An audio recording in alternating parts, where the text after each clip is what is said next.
비만병을 앓는 사람이 세계적으로 급격하게 증가 중입니다. 대한비만학회에서 국민건강보험공단 자료를 바탕으로 발간한 비만 팩트시트에 따르면 최근 10년간 비만병 유병률은 지속적으로 상승하다가 2022년에서야 증가세가 둔화하는 경향을 보였는데요. 그러나 성인 남성의 비만율은 계속 증가하고 있으며 거의 50%에 이르는 높은 유병률로 인해 사회적 경제적인 부담이 많이 증가하고 있습니다. 비만은 질병입니다. 만성 질환으로 건강을 해칠 정도로 지방이 축적된 상태를 말합니다. 비만병은 신체적, 정신적, 사회적 건강에 부정적 영향을 미치며 다양한 질병의 원인이 될 수 있습니다. 과거 비만으로 불렸던 명칭은 비만병으로 변경이 되었고, 비만병은 단순히 체중의 관점이 아닌 체지방의 과도한 증가 및 동반 질환의 관점에서 질병의 중요성을 강조하는 세계적인 변화를 반영한 것이라 볼 수 있습니다. 최근 한국의 비만율이 증가하는 주요 원인으로는 서구화된 식습관과 신체 활동 감소가 꼽힙니다. 패스트푸드, 가공식품, 고칼로리 음식 섭취가 늘어나면서 에너지 과잉 상태가 지속되고 있는데요.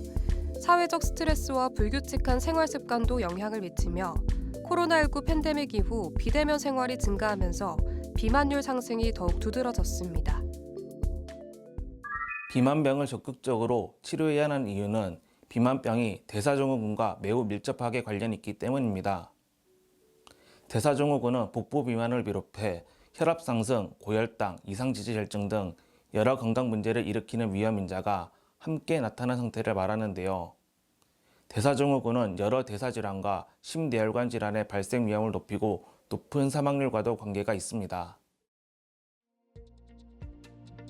비만병은 신체 건강만큼이나 정신 건강에도 영향을 미치며 우울증 발병 위험을 55% 증가시키는데요.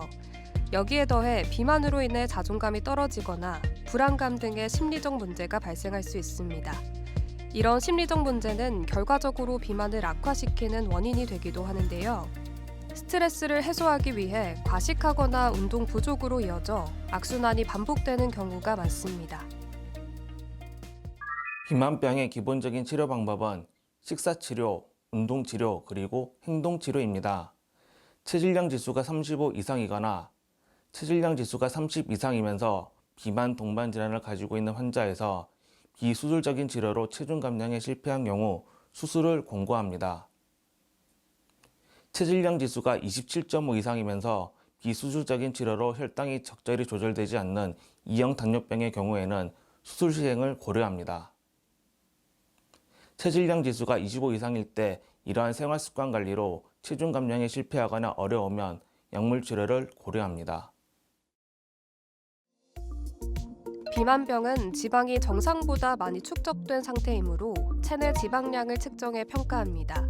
가장 많이 사용하는 방법은 신장 대비 체중이 적당한지를 파악하는 체질량 지수나 허리둘레 치수를 재는 것인데요. 체질량 지수는 자기 몸무게를 키의 제곱으로 나눈 값으로 예를 들어 몸무게가 77kg이고 키가 173cm인 남성의 체질량 지수는 77 나누기 1.73 곱하기 2는 25.7이 됩니다. 체질량 지수가 23에서 25면 과체중, 25 이상이면 비만병으로 분류하는데요. 비만병을 허리둘레로 측정할 때는 남성 90cm, 여성 85cm 이상일 때 복부 비만이라고 합니다. 정확한 비만병 여부를 판단하려면 체지방률, 허리둘레, 대사 건강 상태도 함께 고려해야 합니다. 5에서 10% 정도의 체중 감량만 돼도 대사질환의 이러한 질환이나 과도한 체중에 의한 질환이 더 잘 예방되고 치료될 수 있습니다. 심혈관 질환의 위험인자 개선은 이보다 더 적은 3에서 5% 체중 감량으로도 가능합니다. 따라서 현실적으로 3개월 이내에 5% 이상의 체중 감량을 목표로 하고 가능하다면 10%까지 감량해도 됩니다.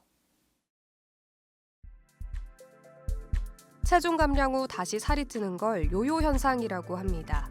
다이어트 요요 현상은 지방세포가 비만했던 과거 상태를 기억하고 있다가 급속히 복원하는 현상이라는 연구 결과가 최근 스위스 한 대학의 연구에서 밝혀졌는데요. 비만 상태에서 일어난 세포 변화는 체중 감량 후에도 계속 남아 있으면서 본능적 회귀 현상을 보인다는 겁니다.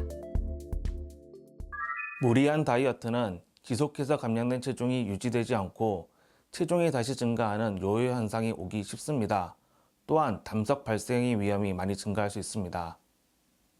이상적인 체중 감량을 위해서는 무리한 감량을 피하고 꾸준한 운동과 식습관 개선을 병행하는 것이 좋습니다.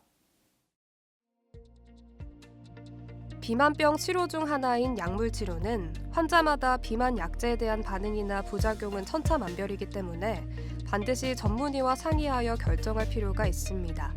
또한 비만 약제에 관한 관심이 늘면서 다이어트 보조제에 관한 관심도 높아졌는데요.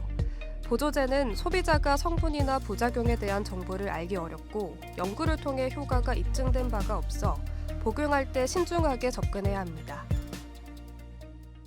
최근 수년간 비만병 치료에서 가장 중요한 변화는 효과적인 비만병 치료 약물이 개발되었다는 건데요.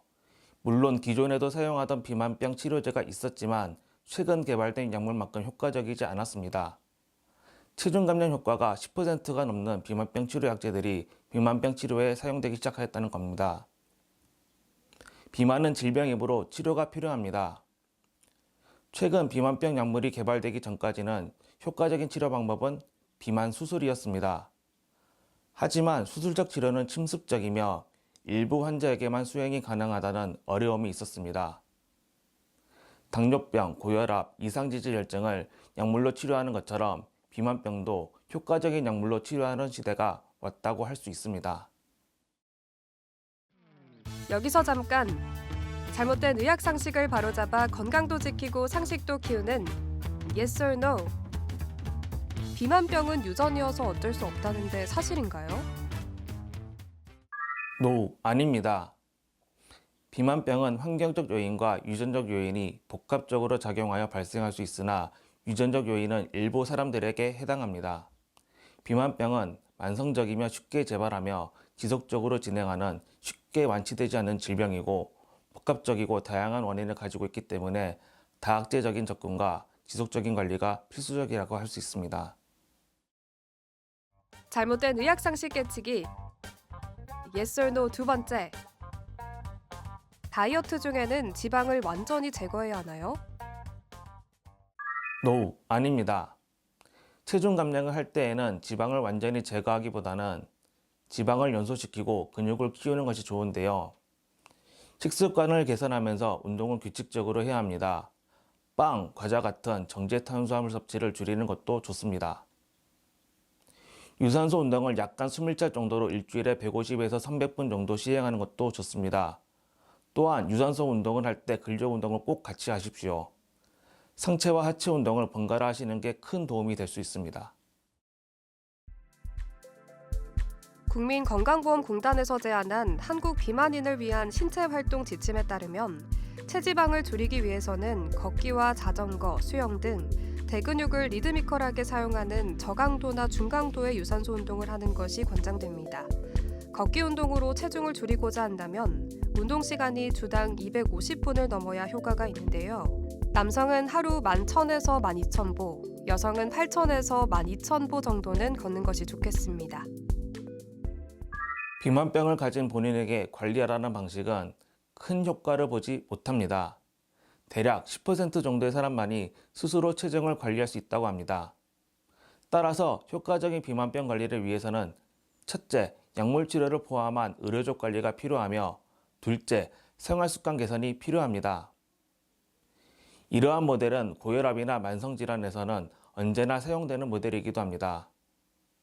현재 이상적인 비만병 치료 모델은 의학적 치료를 우선으로 하고 환자의 생활습관 개선을 유도하여 의학적 치료를 뒷받침하도록 하는 것입니다. 최근에 소아청소년 비만병이 급격히 증가하고 있습니다. 소아청소년 비만병은 성인 비만병으로 이행하기가 쉽고 또한 평생 건강한 식생활과 활동적인 생활 양식이 있어야 하는 치료하기 어려운 만성질환입니다. 한국에서도 식품의약안전처에서 승인되어 소아청소년기에 사용한 체중 감량 치료제가 있습니다.